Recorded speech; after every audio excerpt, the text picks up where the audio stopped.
Hey, what's up everybody, it's your boy Proftrof, and y'all been asking me to check out some Kento Bento for a while.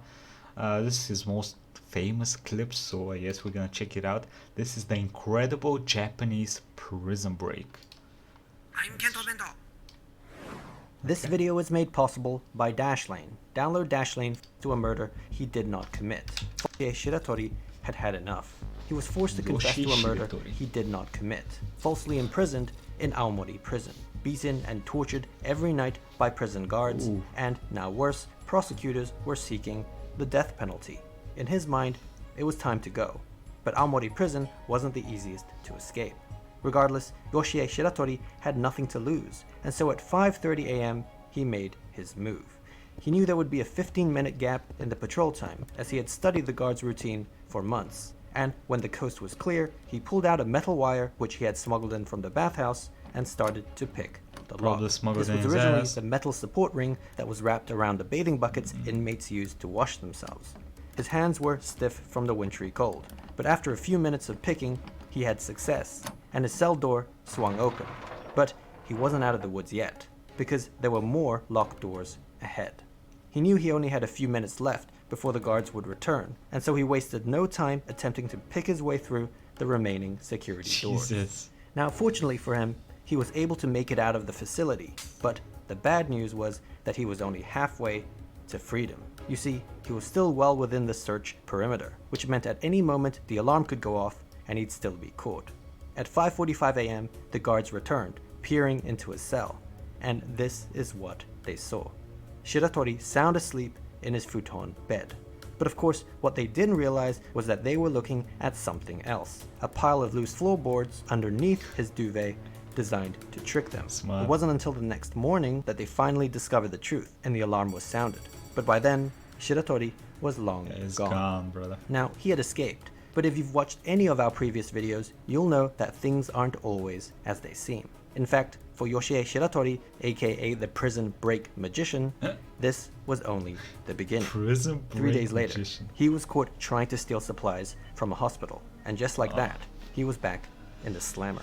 But this time, for his escape attempt, he was sentenced to life in prison. He would never be with his family again, his wife and his daughter, and all the months of planning had led to just 3 days of freedom. It now seemed he'd be locked up for a very long time. 6 years later, in 1942, in the midst of the Second World War, Shiratori found himself transferred to Akita prison in Akita City. There, the guards treated him even worse than in Aomori. They had heard about Shiratori's previous escape and were determined to make an example out of him. They wanted to make sure he would never escape They do again. look like cunts. Along with the usual beatings, he was forced to partake in extreme manual labor, made to sleep on the hard concrete floor in the severe winter cold, and placed into solitary confinement for extended periods of time. Now, this was a specially made solitary confinement cell, which was very small and had a very high ceiling, with the walls covered with copper sheets so smooth that it was impossible to grip. In addition, there was almost no sunlight even in the daytime, with the only window light coming from a small sealed skylight high above. This was a room designed to keep escape artists from escaping, and if that wasn't enough, the guards also made sure that Shiratori was handcuffed at all times. Now, despite the constant abuse, one of the guards, Kobayashi, in fact the head guard, took pity on him. Kobayashi never laid a finger, and even seemed to check up on him from time to time, concerned for his well-being. Perhaps this made life a little... Or maybe if you're concerned about his well-being, you actually stop your fucking people from beating the shit out of him. Okay, more bearable for Shiratori, and it might have even been what kept his will alive all the way to the night of June 15th.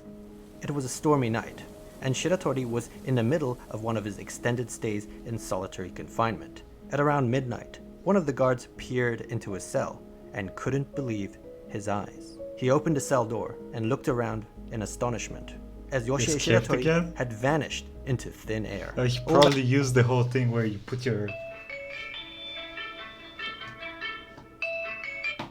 where you put your legs up like this and your back up so you can get up on the... That was left was his handcuffs. Roof. So how did he do it? Okay, well, there were a few assumptions the guards made that did not apply to Shiratori. For one, handcuffs simply didn't work on him. Shiratori was actually a master of getting out of handcuffs, and in fact had several methods to choose from. Here, he decided to go with the familiar lock-picking method, but he really could have gone with any of them. He had thoroughly scoured his surroundings to find anything that could be of use in an escape, and just like in Aomori prison, he was able to uncover a loose bit of wire. Perhaps it was from one of the items Kobayashi brought him, but this wasn't clear. After freeing himself from the cuffs, he placed his palms and soles of his feet on the smooth copper sheets and started climbing the unclimbable wall. It turned out Shiratori was also an expert climber with an uncanny ability to scale like a lizard. Once he reached the skylight above, he noticed that, yes, the window was sealed, but the wooden framing around it was starting to rot. Rusted. And so thereafter, night after night, when the guards weren't looking, Oh wait, he climbed... rot? It was wooden? That seems like a very bad thing during... If it's like... He said it's like bad winters, which I assume are wet winters and shit. So of course it's gonna rot. To rot. What? And so thereafter, night after night, when the guards weren't looking, he'd climb the copper walls and loosen the framing, bit by bit. Afterwards, he'd climb back down and place the handcuffs back on, as to not rouse suspicion. Jesus. After a couple months, the window finally came loose, and from there, it was just about choosing the right day. He waited until a particular stormy night, so the guards wouldn't hear the footsteps on the roof. And that was it. He had escaped from prison again. Now this Second time, time. he wouldn't be caught. Or, at least, not in the way you'd expect. 3 months later, on September 18th, the head guard, Kobayashi, was at home when he heard a knock on the door. To his surprise, it was the fugitive Yoshie Shiratori, unkempt and disheveled, and he needed a favor. A stunned Kobayashi took him in and fed him, all the while listening to what he had to say. Shiratori explained This is like a movie plot. He came back to the prison guard. What? that he didn't actually mind being in prison, and that the only reason he escaped twice now was due to the tremendous abuse he suffered at the Understandable. hands of the sadistic guards. Kobayashi, however, was the only one who treated him with any amount of respect, and so he felt he owed it to him to let him in on his grand plan. Now, this plan involved Shiratori willingly, yes, handing himself over to the Justice Department, where he could then personally make a case for how corrupt and barbaric the Japanese prison system was, and there needed to be reform. He wanted to campaign for change, and in the process, gain his legal freedom through a civil lawsuit. He felt this was the only way he could realistically end up with his family. This, of course, was a super ambitious plan, and as a fugitive on the run, he was well aware of that, which is why he needed Kobayashi, the well-respected head guard of Akita prison, to vouch for him, to strengthen his credibility. As the only guard who ever treated him right, he had a feeling Kobayashi would do the... Would he though? Because like for him to do that, he'd basically have to say, yes, I saw the people that work under me beat the shit out of him every day, and I let it happen, but it's a bad thing to let happen. That's a little... the right thing. Minutes later, while Shiratori was in the toilet, Kobayashi Called the called cops. the police. Maybe not a great plan. Just like that, Shiratori was back in prison, and this time, he vowed never to trust an officer of the law again. For the second escape, the courthouse added 3 more years to his life sentence. Now, Shiratori Wow. requested to be sent to a Tokyo prison, where the weather was warmer, as he couldn't stand the cold in the northern prisons. His previous stints had weakened him severely, but he was denied his request. Instead, the judge sentenced him to the infamous Abashiri prison. My boy said, yo, send me to some place hot. I am sick of these fucking cold ass prisons he keeps sending me. So the judge was like, nope. Tell you what, brother, we can do you one better. We send you to the northest prison, to the coldest prison. In That's Hokkaido, fucked the up. northernmost prison Fucked up. in Japan. No man had ever escaped from this wintry That is hellhole fucked of up. a prison.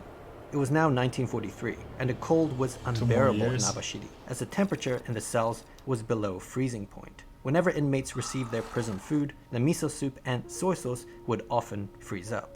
In this temperature, a handcuffed Shiratori was thrown into an open cell in summer clothing, and he immediately felt the paralyzing sting How is this dude alive in these conditions?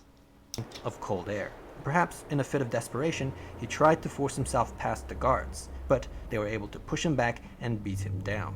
An enraged and defiant Shiratori stood back up and vowed that he would escape from Abashiri prison, like he's always done, and that there was nothing they could do about it. In fact, he claimed there was little point even putting handcuffs on him, as he'd always find a way to break free. If not by lockpicking, then, well, this.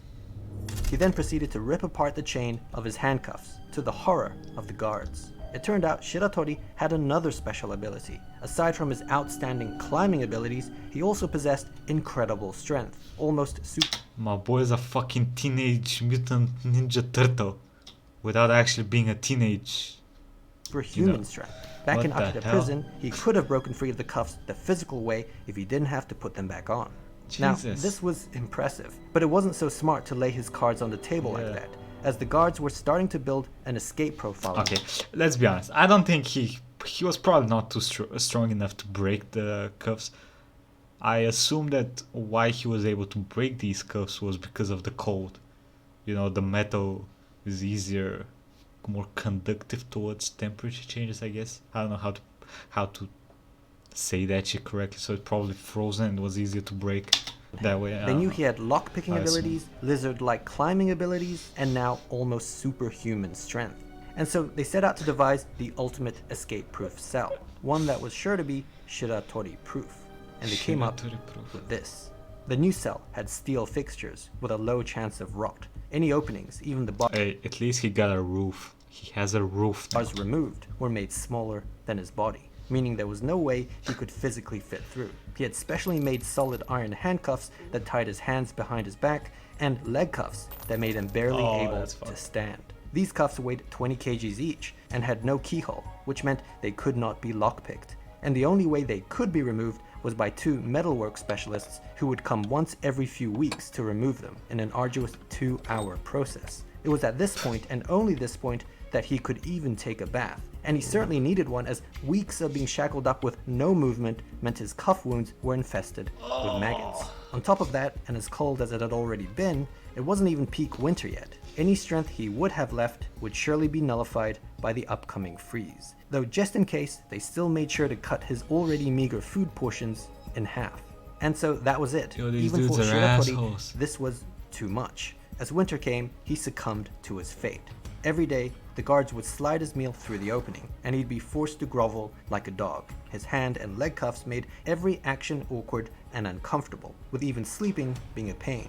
There was no doubt life in Abashiri prison was absolute torture. Now, fast forward. Shiratori was somehow able to survive through the winter, and spring was coming. This meant he was starting to get his strength back. But still, what could he really do? He was literally in a bind. Months passed and, well, nothing seemed to happen. I see. Then one night, in August, a guard in his office was doing some paperwork when he heard some shuffling on the roof. He wasn't sure what it was, but he decided to check on the prisoners. As he looked inside Shiratori's inescapable cell, He was he was scared. stunned. The futon bed and prison garments were neatly folded up. The specially made 20 kg handcuffs and leg cuffs that would have required two specialists 2 hours to remove was placed on the side, and Shiratori was nowhere to be seen. He had finally fulfilled his promise to the guards.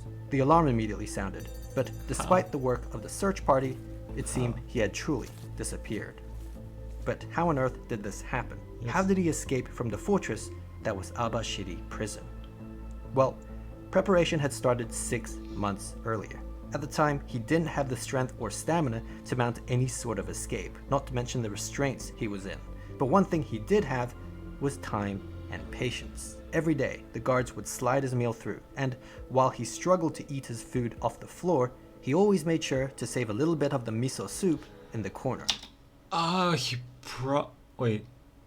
You see, every night, he would hobble awkwardly to the inspection window and splash a little of it on the steel frame. He would also dab some on his handcuffs and leg cuffs. Now, his intention was for the salt content of the miso soup to oxidize the screws and bolts, eventually rust corroding faster. and loosening it. After a month, this technique That's of so rusting smart. through the iron actually worked, and the first screw came out. The next few months saw screws and bolts coming loose, assisted by the use of the first screw as a sort of I thought about that, but didn't he have like the people coming in every like what they say 2 weeks and removing his like bindings? Wouldn't they notice something is wrong with them? screwdriver. By the end of spring, he was able to fully remove his handcuffs and leg cuffs, as well as the steel frame of the inspection window. But there was a problem. the size of the opening was smaller than his body, which meant he couldn't fit through, a contingency thought out by the guards. What they didn't account for, though, was Shiratori's fourth ability. which involved being able to dislocate buddy. his joints at will. With this, he was now able to slide through the opening like a caterpillar. This repertoire of skills, thus surely making him an honorary member of the X-Men. With that, he climbed through a broken window in the roof and vanished. He has Impressively, everything. Shiratori had now escaped from Besides 3 freedom. prisons, as well as being the only man to ever escape Abashiri prison. Now, good on him for escaping, but this was northern Hokkaido, and the only direction he could have gone to was the cold, snowy mountains. Actually, the prison guards felt that they had the last laugh, because if the cold didn't get him, the mountain bears certainly would. Despite this likelihood, there was one person who stayed hopeful, and that was Shiratori's wife. But she was still worried, because even if he was alive, she knew he wouldn't be able to make it back to his family, as the authorities would be constantly on his tail.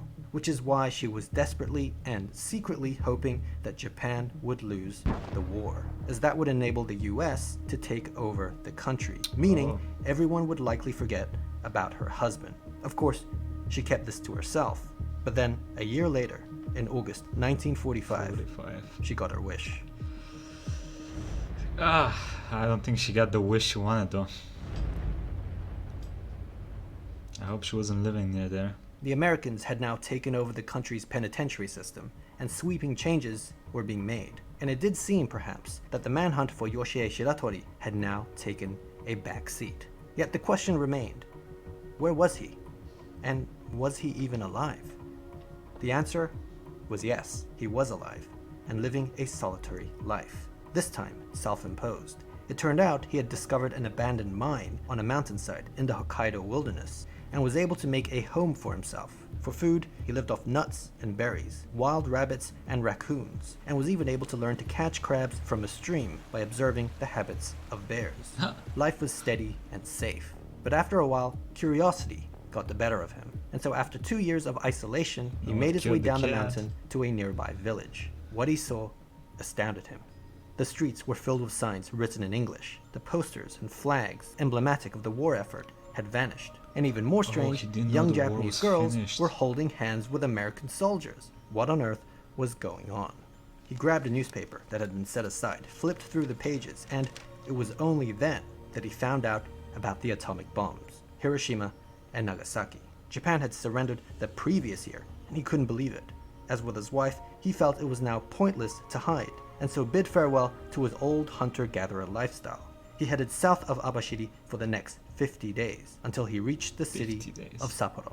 At this point, he was starving, so he found himself a nice ripe tomato from a nearby field, which was a huge mistake. A farmer had spotted him, and mistook him for a well-known local thief, which led to a scuffle, resulting in the farmer's abdomen being pierced by a blade. Sadly, he bled out and died. Yo, he shanked a motherfucker for a tomato. But not before Shiratori was arrested for the crime.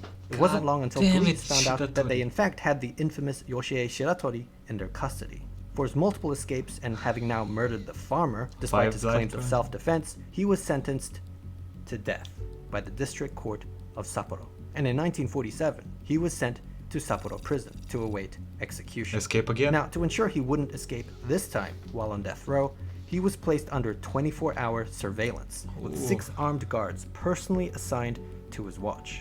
As for the cell itself, it was upgraded further from the one in Abashiri prison, with reinforced doors, ceilings, bars, windows. In fact, any openings were made smaller than the size of his head, not just his body, learning from the Abashiri escape. As while he may be able to dislocate his joints, he certainly can't dislocate his skull. As long as his head can't fit, they were good. The 6 guards were so confident, in fact, that they didn't even bother cuffing him. Now Shiratori was getting old, and the odds of escaping by this point were looking slim. As his execution loomed near, there was little he could really do, and the guards knew that. They could see the desperation on his face, looking up, searching for an escape plan that they knew would never come. Though still, just in case, they made sure to search his room every night while he was taking a bath in the bathhouse, inspecting the ceiling, skylight, and any other openings. A month passed, and winter was now coming, weakening him further, and the realization was starting to dawn on him. He grew increasingly despondent, staying in bed, refusing to wake up, despite the orders of the guards. This went on for a while until one morning the guards had escaped. enough He and entered the fucking cell escaped to again. discipline him. How? They flipped over the duvet and he was gone. This was not possible. How did he do it this time? 4 times? Going back to when he was first placed under 24-hour surveillance with the 6 brother. armed guards personally assigned to his watch. He had in fact conditioned them to look up and keep up from the very start. Not just because his previous escape attempts involved climbing through skylight windows on ceilings, From the but also his floor. suspicious yet, as it turned out, very intentional behavior of constantly looking up to figure out an escape plan. Little did they know, it was all an act, and that he already had one, but it would be taking place precisely where they weren't looking. You see, it turned out the authorities were so concerned with him escaping through a window or skylight that they neglected to reinforce the bottom. This ironically ended up being his easiest and simplest You escape, fucking because dummies. all he had to do was remove the bolted floorboards, which wasn't easy, but he had experience, and using random cutlery and a miso soup bowl, dig his way to freedom. This took over a month, and he was able to hide his activities due to A, the guards not suspecting this approach, and B, the floorboard panels being put back in place every night after digging. The 6 guards thought they were keeping a good eye on him even at night, but with the hole consistently positioned underneath the futon and duvet, and it increasingly becoming the norm to refuse the orders of the guards to wake up, nothing seemed out of the ordinary. Placing a pile of loose floorboards underneath the duvet to trick them was also a callback to his first prison escape in Aomori. So he had now escaped from prison 4 times, and by this point, the story is starting to get ridiculous. But By this point? What the fuck do you mean by this point? He has like 4 superpowers, he's a mutant, he goes around stabbing farmers for tomatoes, he escapes prison like it's nothing. By this point, what? perpetual cycle of capture and escape was about to end. Sounds like a because fucking year book. later, in 1948, Shiratori was exhausted. He was in his 40s now, and this was a young man's game. One day, in the Kotoni neighborhood, still in Sapporo, as he stopped to rest, a policeman just happened to sit by his side for a smoke. He didn't know who Shiratori was, but he struck up a conversation with him. Shiratori, of course, was wary of his presence and tried to play it cool, all the while attempting to figure out a way to remove himself from the situation without being suspicious. Suddenly, the policeman did something unexpected, at least to him. He pulled out another cigarette and offered it to him. Shiratori was stunned. You see, cigarettes were expensive luxury items in Japan at the time, and the fact that someone offered it to him just out of the kindness of his heart brought tears to his eyes. Not to mention all his life he had been abused and mistreated by officers of the law, with even the head guard Kobayashi turning his back on him. And here was an instance of an officer treating him kindly, with respect, and with no prejudgment.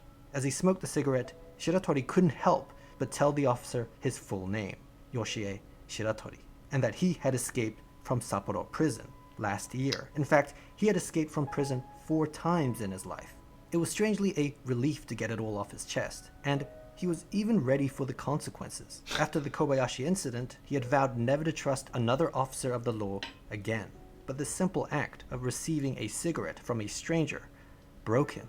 Of course, he was arrested again, but this time, things were different. Maybe it was the fact that he willingly gave himself up, or that Japan's justice system was going through a change. But the High Court of Sapporo became sympathetic to Shiratori's plight, and some of his past claims were recognized, such as acknowledging the farmer's death as a legitimate case of self-defense. They also made note that throughout all 4 of his prison escapes, he didn't kill or injure a single guard, despite the abuse he may have suffered at their hands. At the end of the deliberation, the High Court dismissed the murder charge, revoking his death sentence, and instead sentenced him to just 20 years in prison. Bro, Further, he's 40, what do you mean just 20? That's like, he's gonna be like 60 when he comes out. Did he make it out? Because this was 1950? they approved his request to be transferred to a Tokyo prison, where the weather was warmer. He was getting what he wanted. Nice. In Tokyo, he was sent to Fuchu prison, where, for the first time, the guards actually treated him well. It was a weird feeling. There were all these precautions and security measures in place to ensure that the infamous prison break magician wouldn't escape. But the truth was, Shiratori didn't really care anymore. Everything he'd been fighting against, the mistreatment from guards, the death penalty, even the northern climate, was no longer of concern, and he was at peace. There was no need to escape anymore. What about his He family? finally accepted his punishment, and for the remainder of his sentence, acted as a model prisoner. Just 14 years later, in 1961, he was released on parole, and for the Nice. first time in a long time, he was 55. truly a free man. He decided to head back to Aomori, where it all began, and meet up with his daughter, who, by this point, unfortunately, was the only family member he had left. For his incredible escapes, shit. Yoshie Shiratori became a legend, an anti-hero in Japan. But it was very much the opposite for the country's penitentiary system, which had somehow allowed him to escape time and time again. This was a national embarrassment for Japan. But just as preventing criminals from breaking out of the system is vital for the safety of society, so is preventing them from breaking into the system. Your system, that is. And for that, I'd personally recommend VPN? Dashlane. Okay, buddy. Because Dashlane makes keeping track of all your passwords super duper easy. No, you cannot end it Use like the this. promo code- No. Oh. This was awesome. I enjoyed this immensely. This was a fucking amazing video. Yeah, dude's a beast. I'm glad he survived. Kind of unfortunate that he cannot live with his wife, but I guess he got to live with his daughter a little bit. That's cool. Maybe a lot. I don't know if it's a little bit. Hopefully all the best happened to them, because this was a while back. But yeah, let me know what y'all think about this video, and I'll see you next time, everybody. Have a nice fucking day.